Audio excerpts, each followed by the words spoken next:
when danger struck. A canine police dog risked everything to save a little girl. The Parker family was having a happy picnic in the forest. The sun was shining through the tall trees, making bright spots on the soft grass. A big blanket lay on the ground, covered with food. The smell of fresh fruit filled the air. Birds sang in the trees, and a light wind moved the leaves. Everything felt warm and peaceful. 5-year-old Lily was playing near the trees, holding her stuffed bunny. She spun around, laughing, her small feet kicking up dry leaves. Her mother, Emily, looked at her and smiled. "Stay where we can see you, sweetheart," Emily said gently. Lily nodded, her blonde curls bouncing, and skipped a little further. Her older brother, Jake, was playing football with their dad.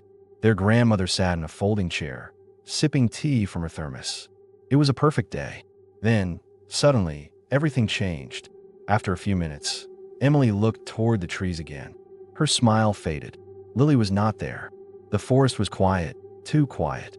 A strange feeling filled Emily's chest. "Lily," she called. No answer. She stood up quickly, her eyes moving everywhere. "Lily, honey, where are you?" Her voice sounded worried now. David, her husband, stopped playing and turned to look. He saw the fear in Emily's eyes. Jake stopped too, his football forgotten. "She was just here," Emily said, her voice shaking. "She was right here." David ran to the trees, shouting, "Lily, if you can hear me, say something." The forest gave no answer. Emily's hands shook as she walked in circles, looking in every direction. Her breath came fast. "We have to call the police," she whispered. David grabbed his phone with shaking hands. He almost dropped it before pressing the emergency number. The phone rang. It felt like forever. 911, what's your emergency?" David's voice was tight. "Our daughter is missing. We're in Cedarwood Forest. She was playing near the trees, and now we can't find her." "How old is she?" the calm voice on the phone asked. Emily grabbed the phone. "She's 5. She wouldn't run away. Please send someone now." "Try to stay calm, ma'am. Officers are on their way. Can you tell me what she is wearing?" Emily shut her eyes, trying to remember. A pink jacket. Jeans. She has her bunny with her. It's white with a pink bow. She never lets go of it. "Got it. Keep looking close by, but don't go too far.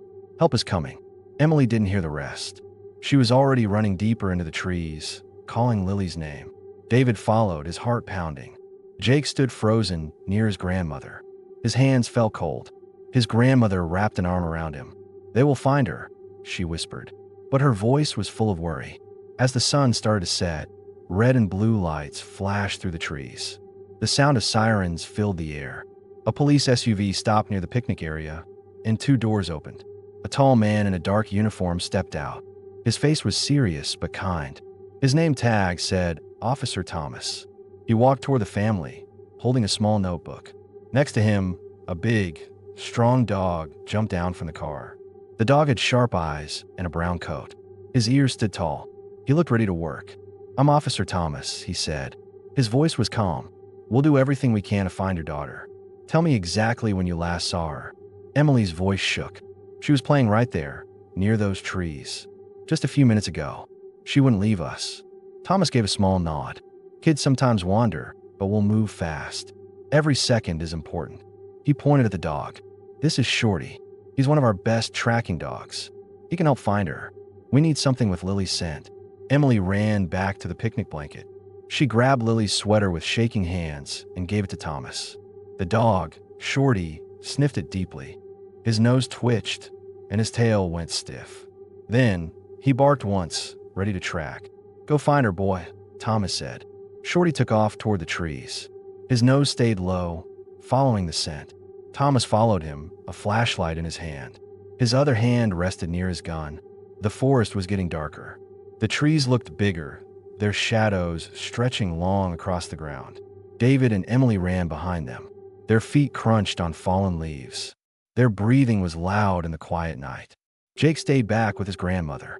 His chest felt tight as he watched his parents disappear into the woods. Shorty moved quickly, sniffing the air. Suddenly, he stopped. His body went stiff. His ears flattened. A low growl rumbled in his throat. Thomas held up his flashlight. "What is it, boy?" Shorty barked sharply. His eyes locked on something in the leaves. Emily grabbed David's arm. Is she there? Did he find her? Thomas stepped forward and pointed his flashlight. The bright light hit something small and white. A stuffed bunny lay half hidden under the dry leaves. Emily gasped. Her voice broke. Lily's bunny. She ran forward, but Thomas lifted a hand. Wait. His voice was firm. Shorty growled again. His fur stood up. Something was wrong. Shorty's growl filled the quiet air. His body was stiff, and his sharp eyes stayed on the stuffed bunny lying in the dirt. Emily's heart pounded as she stared at it. The small toy was dirty, its white fur covered in dust and leaves. It was Lily's favorite bunny. She never went anywhere without it. Emily wanted to run forward and grab it, but Officer Thomas held up a hand to stop her. His face was serious. Shorty sniffed the bunny, then let out a loud bark. He turned quickly, his nose close to the ground, and ran forward. He had found Lily's scent. Thomas nodded. He's tracking her now. Stay close. Emily and David followed, their legs moving fast. The tall trees around them blocked most of the light. The sun was almost gone, leaving only a soft glow in the sky. The picnic area was far behind them now. This part of the forest was darker, colder, and full of shadows. The ground was rough and uneven. Tree roots stuck out, and big rocks made it hard to walk. Emily tripped and grabbed David's arm to stop herself from falling. Thick bushes scratched their legs as they pushed through. The trees seemed bigger here, their branches stretching high, blocking the sky. Shorty moved quickly, his tail straight, his ears high. He sniffed the ground, then the air, searching for any sign of Lily. Officer Thomas held his flashlight up and called out, "Lily, can you hear me?" There was no answer, only the sound of leaves rustling in the wind. David's voice was tight with fear. She's just a little girl. She must be so scared. Emily swallowed hard. We're coming, baby, she whispered, more to herself than anyone else. The forest stretched on and on. Everything looked the same. The trees, the dirt, the shadows. It was like a giant maze, and somewhere inside it was their little girl. Emily's chest hurt from worry, but she couldn't stop now. The air changed suddenly. A cool wind blew through the trees. The smell of wet earth filled the air. The soft breeze turned strong, making the branches above them shake. Officer Thomas looked up. His face was tight. A storm is coming. David wiped sweat from his forehead. That's bad news. Rain would wash away Lily's scent. They had to find her fast. Shorty barked again and turned sharply to the right. The ground sloped downward, and the soil was loose. Emily grabbed a tree to keep from slipping. The path was hard to walk on now. The bushes were thick, and thorns scratched her arms.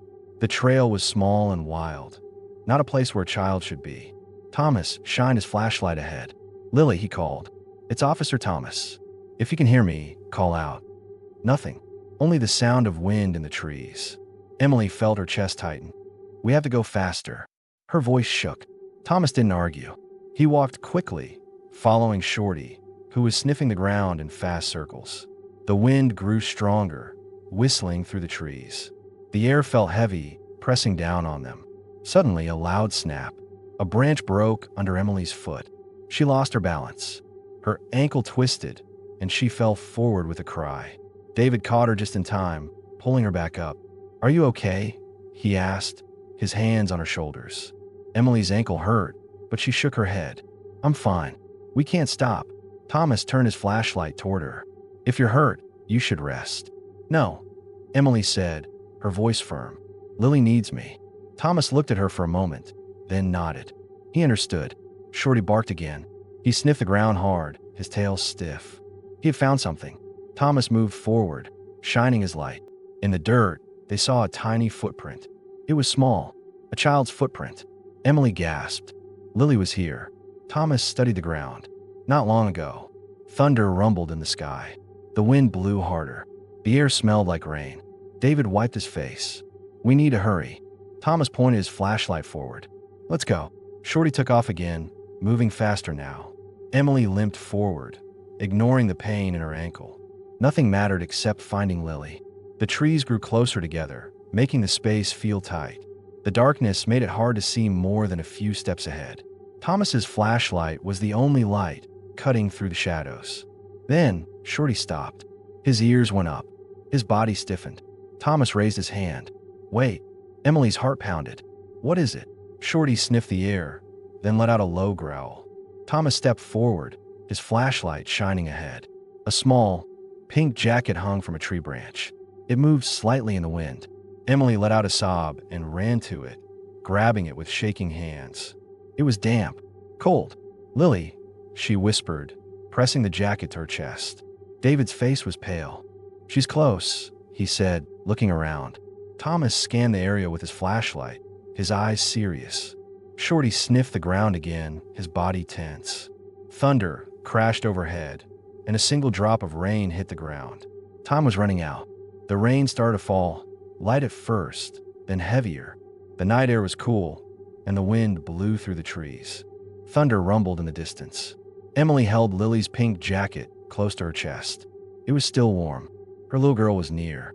Shorty sniffed the ground, then suddenly stopped. His body became stiff. A low growl came from deep in his throat. His ears pointed forward, and his eyes focused on something in the dark. The fur on his back stood up. Officer Thomas raised a hand. "Stay behind me," he said in a quiet but firm voice. Emily and David froze. The flashlight beam cut through the darkness. Then Emily saw them, yellow eyes shining in the night. A pack of wolves stood in the clearing. Their fur was thick and rough, a mix of gray and brown. They were quiet, watching, waiting. Their bodies were low, ready to move at any moment. Emily felt her stomach twist. Then she saw her, Lily. She was behind a tree, just a few feet away. She clutched the rough bark with tiny hands. Her small body trembled. Her big eyes were filled with fear. Emily stepped forward, but Thomas stopped her with a quick motion. "Not yet," he whispered. The wolves turned their heads toward Lily. At first, they had been focused on the group, but now they noticed the small, frightened child standing alone. One of the wolves took a step toward her. Its ears flattened, its lips curled back, showing sharp teeth. It let out a low, deep growl. Emily's heart pounded. She wanted to scream, to run her daughter, but she couldn't. Then Shorty moved. The brave canine ran forward, barking loudly. His deep, powerful barks echoed through the forest. He snapped his teeth, standing strong. The wolves hesitated. Their eyes flickered between him and Lily. Thomas took a slow step forward. "Lily," he called gently. "Don't move, sweetheart. Stay very still." Lily's little hands gripped the tree tighter. She didn't move. She didn't cry. She just stared at her mother, her face pale with fear. Shorty barked again, louder and fiercer. He ran a few steps closer to the wolves, growling. The wolves shuffled back slightly, unsure. Then Officer Thomas acted fast. He lifted his gun and fired a warning shot into the ground. The loud bang rang through the night. The wolves flinched. Some of them backed away. Their ears twitched. Their bodies tensed. For a moment, Emily thought they would run, but they didn't. They stood still, uncertain. The leader of the pack, still fighting Shorty, refused to give up. The others hesitated. They were afraid of the noise, but hunger kept them from leaving. Rain fell harder, soaking the ground. The trees swayed in the wind. The sky flashed with lightning, followed by loud thunder. The air smelled like wet leaves and earth. Emily held on to David, shaking with fear. Her little girl was so close, but the wolves were still there. Their yellow eyes shone in the dark. They did not run away. Shorty stood firm. His fur was wet and muddy. He let out a deep growl, his sharp teeth showing. The biggest wolf, the leader, stood in front of the pack. Its fur was thick and dark. Its eyes locked onto Shorty. For a moment, neither moved. Then, the wolf attacked. It jumped at Shorty, its teeth snapping. Shorty dodged and bit back. The two animals rolled on the ground, snarling and growling. The wolf clawed at Shorty's side, but Shorty did not stop. He fought hard, pushing the wolf back. The other wolves watched. Their ears twitched. Their bodies were tense. They waited to see what their leader would do. If the big wolf won, the pack would attack. If it lost, they would run. Thomas knew time was running out. He lifted his gun and fired again into the air. The loud bang echoed through the forest. The wolves flinched but did not run. Shorty barked and lunged at the big wolf again. This time, he bit down hard on its shoulder. The wolf let out a sharp yelp and stumbled back. It looked at Shorty, then at its pack. For a moment, it stood still, Then, with a low whine, it turned and ran into the trees. The other wolves hesitated, then followed their leader into the darkness. One by one, they disappeared into the forest. The night fell quiet again, except for the sound of the wind and rain. Shorty stood in the clearing, panting. His body was tense, his ears alert. He watched the trees, making sure the wolves were truly gone. Blood dripped from a cut on his leg, but he did not seem to notice. Thomas let out a breath. He turned and ran to Lily. The little girl was still behind the tree, shaking. Her face was pale, and her tiny hands gripped the rough bark. Thomas knelt down and held out his arms. "It's okay now, Lily," he said softly. "You're safe." Lily looked at him with wide eyes. For a moment, she did not move. Then, slowly, she stepped forward. Thomas wrapped his arms around her, holding her close. She was cold and wet, her small body trembling. He took off his jacket and wrapped it around her. Emily let out a sob and rushed forward. "Lily," she cried. Thomas gently handed Lily to her mother. Emily fell to her knees, hugging her daughter tightly. She rocked her back and forth, tears mixing with the rain on her face. David knelt beside them, holding both of them in his arms. "Oh, sweetheart," he whispered. "You're okay now." Lily buried her face in her mother's shoulder. "Mommy," she said in a small, shaky voice. Emily kissed the top of her head again and again. "I'm here, baby," she whispered. "I've got you." Thomas turned to Shorty. The brave dog stood a few feet away, still watching the trees. Thomas knelt beside him and ran his hand over Shorty's fur. "Good boy," he said softly. "You did great." Shorty licked Thomas's hand, his tail wagging just a little. Lightning flashed again, followed by a loud boom of thunder. The rain poured harder, soaking everything. The ground had turned to mud. The wind howled through the trees. Thomas looked at Emily and David. "We need to leave now," he said. "The storm is getting worse." Emily nodded. She stood up, still holding Lily tightly. David wrapped an arm around both of them, keeping them steady. Shorty barked once, then turned toward the path. Even in the dark, he knew the way. He walked ahead, leading them back through the forest. The walk was slow. The ground was slippery, and the trees swayed in the strong wind. Rain dripped from the leaves above. Lightning lit up the sky every few seconds, followed by loud cracks of thunder. Then, through the trees, they saw flashing red and blue lights. The search team had arrived. Emily let out a shaky breath. "We made it," she whispered. As they stepped out of the forest, paramedics ran toward them. One of them carefully took Lily from Emily's arms and wrapped her in a warm blanket. Another knelt beside Shorty, checking his leg. "He's hurt," Thomas said, "but he's a fighter." The paramedic nodded. "We'll take care of him." Lily, still wrapped in the blanket, peeked out at Shorty. "Doggy," she whispered. Emily smiled, her eyes full of tears. "Yes, sweetheart. He saved you." One of the officers clapped Thomas on the back. "That dog is a hero," he said. Thomas looked at Shorty and smiled. "Yeah," he said. "He really is."